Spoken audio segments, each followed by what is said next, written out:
Hello guys! Magandang oras ulit at magandang pagkakataon. Ano mga panahon, ano mang kalagayan na makarating ako sa inyo lahat. Kumusta na kayo sa ilang araw, ilang oras na lumipas? Still, I hoping that still alive and kicking.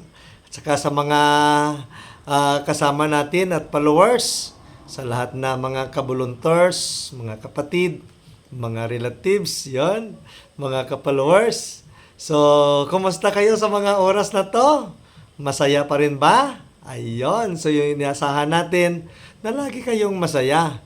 Kahit sa anong paraan, gawin natin para makangiti lang tayo. So, muli, sa oras na ito, so magtatalakay naman tayo, magkikwento naman tayo sa ating mga kwentuhan. Sinasabi nating may kwento sa likod ng isang bagay na nakatago.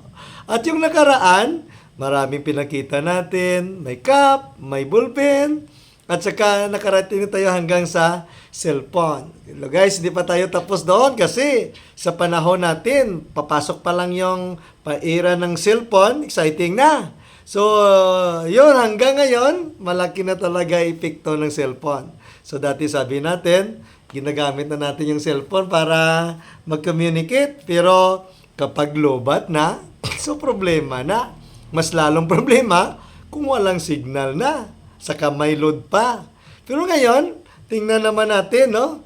Kung ano naman ang epekto ng cellphone sa panahon natin sa mga bata, sa mga matanda, sa mga dalaga, sa mga soltero, na sa mga trabaho, na sa bahay, o nasa daan. So, bago yan, I would like also give consideration of some of our friend from the English-speaking country. Hoping that you listening guys right now.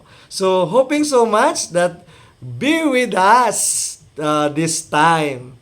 Because I'm doing my very best to speak English. Even I'm not good at flowing speaking English, but I do my best and as apology for not good for grammar or pronunciation. But of course, guys, my followers, hoping that you understand because we are doing here.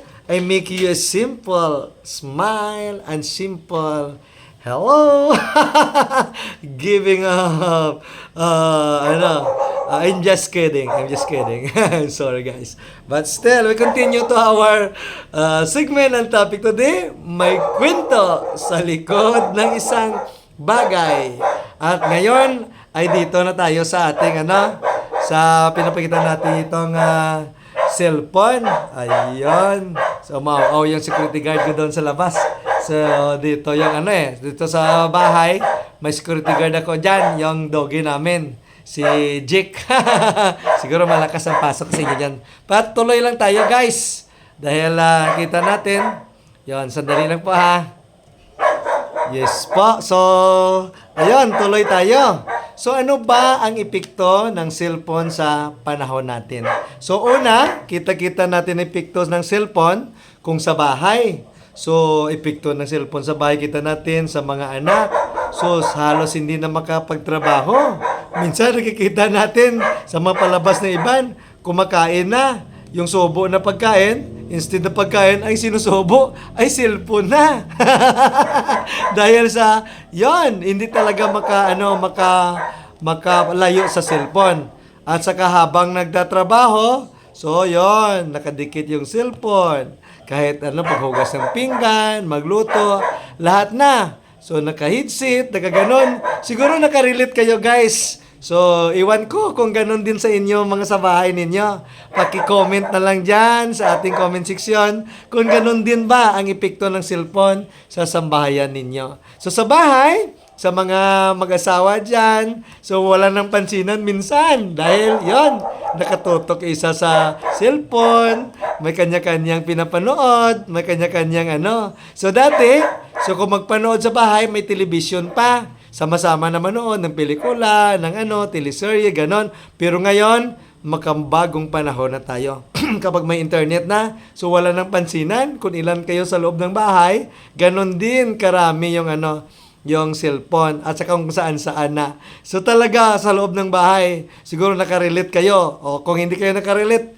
yun, observe ninyo, tingnan ninyo. So kung nagtama ako guys, congrats! Pero kung hindi naman, paki-comment naman kasi iba-iba naman yung yung disiplina, upbringing sa bahay. Yung sinasabi ko lang yung mga napansin ko, sa nakita ko, yun talaga epekto ng cellphone sa loob ng bahay. So, yun. Ano pa ba epekto ng cellphone? Yun, sa maghagugma, ano ba epekto ng cellphone? So, minsan, gino-joke lang nga eh. So, yung yung kajowa, mahilig sa mag-games, mahilig sa ganon. So, wala nang pansinan talaga. So, kapag kahawak ng cellphone, may games, yun na, tuloy-tuloy na.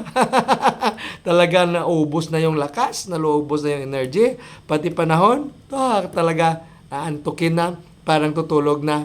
So, yun talaga ang mga challenge sa buhay. Siguro, nakarelate talaga yung mga magkagugma niyan, magka-lovers dyan. So, kapag may ka-cellphone, so iba nang matindi, yon siguro, mang nangyari si iba dyan, may cellphone, may nagme-message pa, may nagtitext pa. Siguro yon. So, hindi naman natin tinitirang kung sino yan, kunin sa atin dito. Yung nasalita natin yung katuwaan, joke, yung makarelate tayo sa actual scenario ng ating buhay. I'm just kidding, guys, because I want you to all happy and make you all good time and make you all simple smile. And of course, kasama nyo lagi o susundan ninyo si Ju Vlog Comedy Story. Ang kwentuhan natin, may kwento sa likod ng isang bagay na nakatago. So yun, narelate natin yan. So, yun na ba epekto ng cellphone kung lumalakad sa daan? Siguro kung lumalakad sa daan, nakita natin minsan, naiiba yata ang direksyon. Kung minsan mapasigaw, wag kang tuloy dahil sa sobrang tingin sa cellphone, lumalakad, hindi pala alam. Yun, papunta na pala sa bangin, mahulog na pala sa bangin, o kung saan-saan na. Dahil talaga yun, hindi talaga maano. So, yung minsan makalimutan natin yung iba, pero yung cellphone, hindi natin makakalimutan. So yun, matindi talaga epekto ng cellphone. Kahit sa mga nagmamaneho. Kaya may sa driver dyan, sa ganyan. So bawal mag-text, bawal mag-call, habang magmamaneho. So tama ba ko guys? Kung tama, yon, congrats ulit! Kung hindi naman, so paki-comment. Baka nagkamali tayo. Pero sabi natin, I'm just kidding. So, telling you guys, nagjo-joke lang tayo. Pero minsan, tumatama din. So, kayo na bahala. So, ganun talaga. So, saan pa? Tingnan natin sa sa trabaho, sa opisina. So, kasi dati, kung walang cellphone, halimbawa, supervisor, may tauhan, talaga, kung monitoron mo, ang hirap talaga, hindi mo mahanap. Pero kung may cellphone, madali lang, tatawagan mo lang, ganyan lang, kapag may signal. Pero mayroon naman, minsan, sinasadya talaga. Sinasadya talaga na, yun, magbuksan ng cellphone. Pero yung nakapa-importante talaga ng cellphone. So, sa buhay ng tao, dati, patawag-tawag lang. Ngayon, may tinatawag na selfie. May tinatawag na groupie. Ayun. The best post. May mga post pa nga talagang ipinapakita na natin sa buong mundo. Ipakita na natin. So halos, yun, wala nang hiya. Kung nahiya na, i-picturean lang, video lang, i-post na. So talaga ito minsan, nagdadala din ng yun, mga danger sa atin. Dahil kung ano-ano na, nagpo-post tayo, higit na sa restriction na sana hindi natin yun paggawin. So talagang malaki naman ang tulong ng cellphone sa buhay ng tao. Pero talagang kailangan mag-adjust, lalo-lalo na sa mga kabataan, lalo-lalo na sa mga huling henerasyon. Talaga iba dyan, nagkasakit na sa kaka-cellphone dahil mahilig sa games. Uber na uber ang oras. Kahit hindi nakakain, basta maka-cellphone lang. Tama ba ko guys? Tama ko ulit? So kung tama, again, congrats! And again, sinasabi natin, kung hindi naman, comment lang sa ating comment section. Hindi naman natin inalisan ang bawat isa ng pananaw sa buhay. Kung i-share lang natin ang talagang mga nangyayari sa paligid-ligid natin sa pamagitan ng cellphone.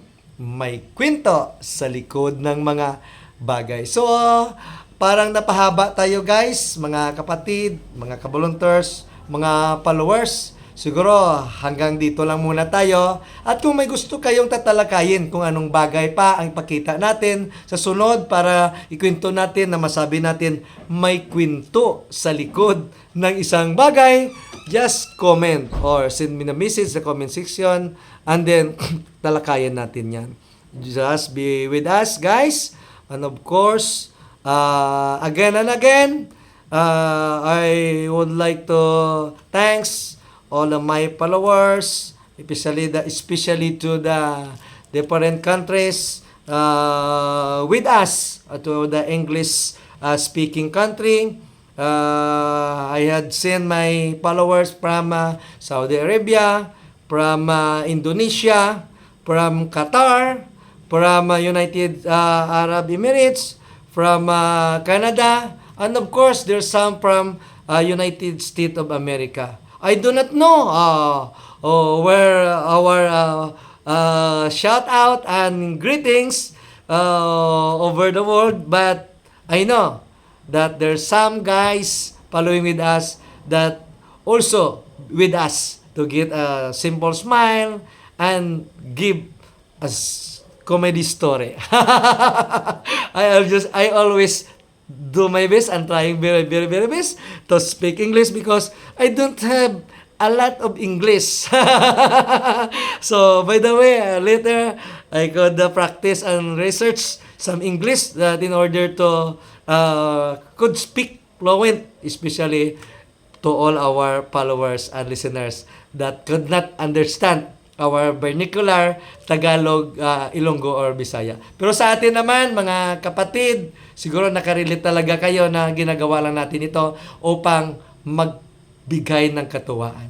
So ako ulit, para magkita-kita tayo at huwag kalimutan. So paki-press na rin ng like, share, subscribe, at pakihit na rin ng notification bell para lagi kayong updated sa mga video nating i-upload. And just comment down sa ating comment section kung ano talaga yung mga bagay na makahigit pa makakatuwa sa atin. So, hindi naman natin na-discriminate ang kahit sino man. Basta gusto magkatuwaan, gusto magkasayahan, so tanggap natin ito. Hanggang sa muli, so ako po, si Joe Vlog Comedy Stories. Nagpapaalam sa panandalian at sasabi sa inyo, katuwaan ay gamot para sa taong nalulungkot.